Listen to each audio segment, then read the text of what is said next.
Welcome back to the second dev talk of Rogue Reaper. And today we have two other guests here, two other developers. One you know already, Niels, and the other one is Lars. Tell something about yourself. Yes, hello, I'm Lars. I'm one of the game designers at Firewood Studios, working on Rogue Reaper. Mostly I'm working on level design, story, and also a bit of scenery. So that's mostly what I'm doing. Doing the finishing touches now of the game. I guess that's my average job. Okay, so you're basically the brains behind the game. Yeah, you or can one say of so. the brains. Not taking all the credit. No, yeah, one you of can the say brains. so, yeah. And of course we have Niels, like I said already. Niels, for the people that don't know you, who are you? What are you doing? I'm the lead artist at Firewood Studios. So I have a team of artists under me who I steer a little bit of a direction. Yeah. And you guys make everything very pretty. Yes, we hope to. Yeah. Okay. All right, great. So let's start with the first questions. Lars, there for you. Cool. Where is Rogue Reaper taking place? We'd like to say it's at the very end of the Dark Ages. Not in an actual real city, but we take a lot of inspiration from Venice, Mm-hmm. so in Italy, southern Italy. That's basically the inspiration, but we can't say it's like a real place. It's a fictive city, but around the end of the Dark Ages. So we'd like to say 1500s. Mm-hmm. That's basically where the story is taking place. All right. And I mean, we have a 3D, third person action adventure game with stealth elements. Yes. Oh, mouthful. But there's a story attached to it. Yes. What is the story? The story is basically you're Lilly. You're playing Lilly in this game, who is the daughter of the Grim Reaper. And basically, there's a plague on Earth, and too many people are dying. And Lilly knows it's not natural. So there's something that's causing the plague. So she sees her father's literally overworked and too busy collecting the souls of the dying people. So she's going on an adventure to go to Earth to try to destroy the plague, literally, to kind of keep the balance between life and death. And that's the story. Okay. But isn't it good for Reapers? To have a lot of work, to have a lot of souls. Yes, but we did a twist on it, and we said, okay, the Grim Reaper, the job he has to do is to keep the balance between life and death. That's kind of the twist we made on it, and Lilly knows it's not natural, so she has to keep the balance between life and death. So she's going to try to restore it. All right, great. When you're making a story, do you take in your own life experience? When you're thinking about the story, doesn't involve real life experience? Sometimes. Of course, it's not a real story. It's fantasy, and it's nowhere relatable to the day we live in now. But you do take some experiences, for example, the way she feels when we start with the story. That's something we're all talking to different people, and sometimes you pick some stuff up and you think, oh, that would be a cool story to tell more people how someone's feeling. So we did take some experiences, but not too many. But of course there are always some. Yeah, true. Niels, how do you translate this? The whole story towards art. I mean, it's a big question. But Yeah. Well, it's difficult. Well, it depends on very much on the art style that we're going for. So you can make it very realistic, or you can make it very unrealistic, or even comic. But we chose a little bit of an in between. We have a very minimalistic approach. So we don't have a lot of details. We don't have the most fancy effects. So we just try to keep it a little bit of a low profile, and that's also because as in the story you play as Lilly, and because she's the daughter of the Reaper. It's not supposed to be. The world's supposed to be a little bit intimidating, but it shouldn't supposed to be scary. And I think if we went for like very realistic art style, it would be less like childlike. Mhm. And I think because you see the world through our eyes, it's a better choice to go for the art style we have right now. That's basically how we translated it. Yeah. Yeah. Okay. Awesome. You talked about Lily. So Mhm. our character is named Lily Mhm. or Lillian.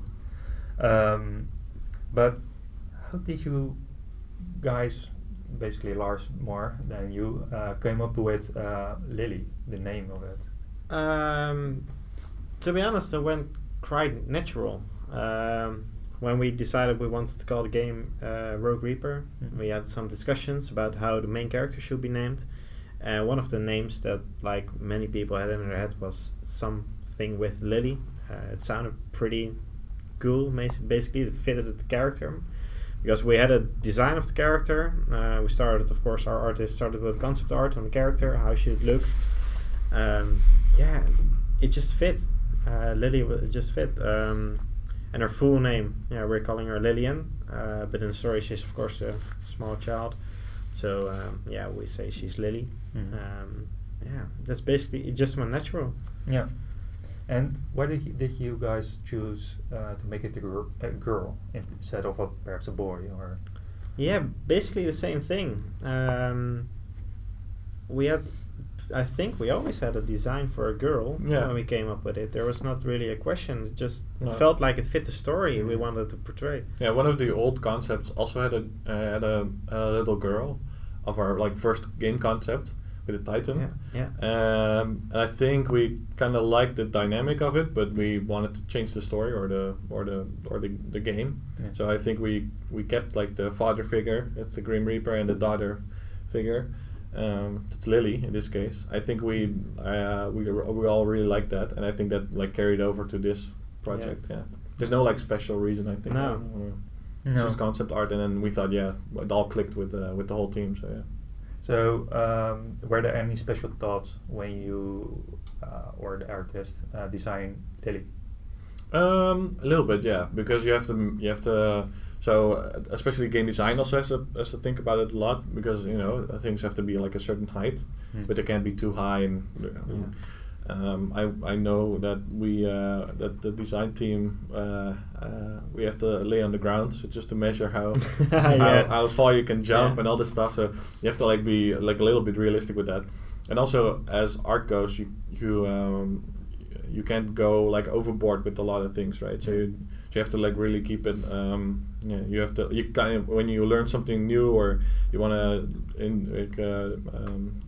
implement a technique into the game, like a art technique, you don't want to like overdo it on everything. So that's a little bit hard, because sometimes you think, oh, this really works, but you can't do it everywhere. So I think we have a good balance of that now. So all right. So, going back to the story of Rogue Reaper, how do we want to tell the story? In what way do we want to tell the story? Yeah, we have one big animatic at the start. So when you start up the game, you're going to be introduced to the story. Basically, a little bit of backstory why you're defeating the plague. And after the animatic, we're going to try to tell the story naturally by navigating through the game. I'm not saying too much about it yet. That's definitely something you have to see for yourself. But we have one big animatic at the start. Yeah. All right. And does the Grim Reaper have a role in the story? Kinda. Yeah. Yes. That's we keep it a little bit fake because it's something you have to experience for yourself. But he does have a bigger role than you might think. All right. That's great to hear. The cinematics. I mean, that is very art heavy. How do you guys keep up? Well, it's very. You have to look at the art style you're going for, and you have to like create a cinematic based on the art style, and it's so that's kind of difficult. But we have a very talented artist who can draw this certain style really well, and we use this this style of cinematic in a previous like a previous, I don't know what it was for, like a previous sort of build for the game, and we really liked that style. So we got very positive feedback of people who tested it and people who saw it. So we thought, well, we could use this style, but maybe made it a little bit better for the intro. So that's how we came to the intro cinematic. There's a lot of things like you can see in the game. We have like sort of like a little bit of a paper texture or some like texture over the game, and that's also because in the cinematic you sort of get that paper. Like it's a story built on ink or paper, and we really like that effect. So that's why we incorporate it to hold the game. Yeah. All right.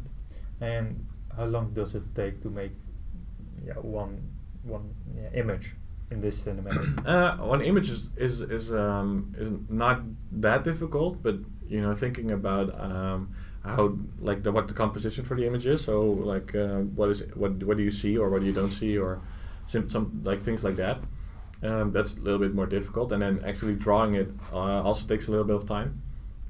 And then of course for the cinematic you also have to like animate it a little bit, and that's pretty important because you have like depth of field which you will see in the cinematic, and like parallax movement, and you kind of have to.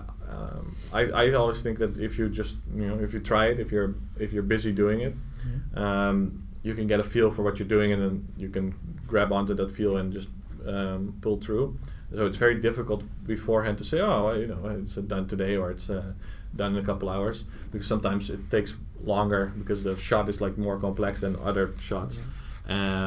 It's really we really do it like sort of like just on feel, like okay, well I think this is good, and then I see sometimes the artist like really working and not paying attention to anything else, and then I think okay, they're like sort of in the zone, so it's just don't disturb them. Yeah, hard job. Yeah. Yeah, a really important one. Yeah, of course. Back to Lilly right now, and keep the story behind us. That's done. Lilly's abilities. What does make her special? What are her abilities? Oh yeah, she has some abilities, of course. Some, quite a lot, actually. We have designed it so she has 3 big parts. One of those is telekinesis, which we have posted some stuff about already. Basically, interacting with objects that you're not having to hold, so throwing, pulling, all that stuff. We have parkour elements, so she can roll one, she can jump like really far. That is one big element, and the final one is a little bit of stealth. And basically those 3 things combined, you can choose how you want to portray Lilly as your character. So for example, if you would like to say, okay, I'm more of a telekinesis guy, I really like this part of her kit, then you're going to play probably like that. Well, I'm more like, okay, I'm like the combination of parkour and stealth to play the game. But those are the 3 big parts of her kit and abilities. Right. In total we have quite a lot, actually. Quite a lot. Yeah. That is a nice amount. Yeah, I don't know, I can't say I'll have to right count. now. Yeah, I have to count, but also I'm not telling too much. Because that's really something I have to see. Yeah. I already told some. One of them is telekinesis. Yes. Why did you guys choose telekinesis? Yeah, why did we? I think we got it a little bit from the we talked I think about it in the last dev talk, and it has to do with the concept we had with the rope, between a rope between two things. Yeah. And we really like that like kind of play style, like placing a rope between 2 things and then making things happen, just interacting with things in the playing field or in the game. And then we wanted that to continue into this game. Yeah. That's basically how we started. We just thought about some game mechanics that will be very cool. That was far before we had any idea about Rogue Reaper or Lilly or the story. Basically it just felt nice, and we wanted to keep it. Yeah. but without the rope. Yeah, and without the with rope, yeah. magical powers. Yeah. Yeah, and it feels nice doing the game. Yeah, Yeah. it feels really nice. Yeah, And it's really satisfying to pick up a box and Yeah. throw it at someone. and or it fits something. in, Yeah. Yes. so that's really nice. But about the art Mhm. behind it, I mean, telekinesis is something you don't see. I mean, No. look at Uri Geller. I mean, Yeah. with spoon, Yeah. you don't see Yeah. it. But how Yeah. do you visualize something like that? So you can do like two things. You can like visualize it like really clearly. So you, like maybe like a power beam or something. Like you can Mhm. really visualize it. Some like movies do that as well. But you can also do it the opposite way, and that's basically not showing anything. And we sort of have a mix between the two. We don't have like a very much like an overkill of you're using this power right now and you see like the whole screen turns blue or whatever. You do see when you pick up certain elements or things in the game, you can see that you've picked up them, and you can see that you're like maybe you can you can drag them, you can get them with you, you can take them to other areas, and you can see that that the box is being lifted by some power. So we have some visual elements, but not too much. Yeah. Yeah. But I guess it's pretty hard. Like you have to show something that you can't actually No, see yeah. in real life. Yeah, that's pretty hard, and it's definitely because we also so like very like small things like when you pick up a box, it can't just be like a linear movement to your hand or to your staff. It kind of has to like like flow a little bit. So we that's like things you have to look out for, like the animation from one point to the next. You have to look at that stuff, and you have to think like, okay, when there's a box going through the air, you kind of have to like see that it's like floating through the air with some effects. And we incorporate that in the game. Yeah. Mm. So And we also fixed some stuff with that today. yeah. One of the issues we had was if there was something in front of you and behind was the box, it basically just ran through. If you picked it up and you stood next to a wall, it glitched in the wall. Yeah. It's really funny, but it's not something you think of in advance. So it's really important for us to like keep it very clean and nice, because telekinesis is such a big part of a game. Yeah. It feels so good, so we have to nail that one. And, Yeah, because I mean, you already said that. I mean, game design is something people, they think it's like, oh, you just make it up and it's in the game, and yeah. you can do this, you can do that. But there's a lot more thought Yeah, behind it's it. very I mean, difficult, like you yeah. already said, telekinesis, you have to think about the box. What does the box do? How does it look? How does it behave? Yeah, In all different it's ways. not even that. It's like the size of the box compared to the rest of the world, and Yeah. how Yeah. far between you and the. I don't know. I couldn't do it. It's pretty hard. For example, it's taking place in a city, and we have a size for Lilly, how tall she is. We have to compare it to the world. So when we started, we had like 20 Lilies all over in the game just to make sure she's like the size she has to be, and the buildings are like the size they have to be. So when you started the game in the first couple of weeks, you had Lilly all over the map, just to compare something with. But yeah, it's kind of difficult, but that makes it fun. Yeah, That makes that's it really true. fun. All right, the last subject of today, enemies. Mhm. Yes. I mean, can you tell us something about the enemies as a game design standpoint, and how did you guys design those? Yeah, sure. Not going to say too much about all the enemies we have. I think we showed one bird already. Yeah. That's a pretty unique one. It's a pretty large bird, the plague bird we call him. And basically his kit is he can spawn small enemies, rats, that are chasing you, while he's also shooting at you. And basically what is unique about that character is the way he attacks you, engages you in combat. So basically we designed the enemy so you always have to be on the edge of your sheet. Mhm. It's something we're interested about. The enemies he's spawning are small rats, so those are like 2 enemies we're having. We're having a couple of more.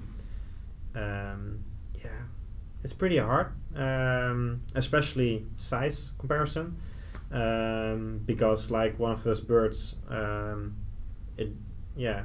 how big does he have to be?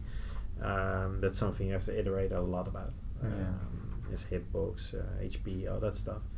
That one's pretty neat right now. Yeah. Currently working on the art part of the enemies. Yep. Some enemies are still in development game design, some at the programmers, mostly on art now, I think. Mm-hmm. I think that's the best enemy to...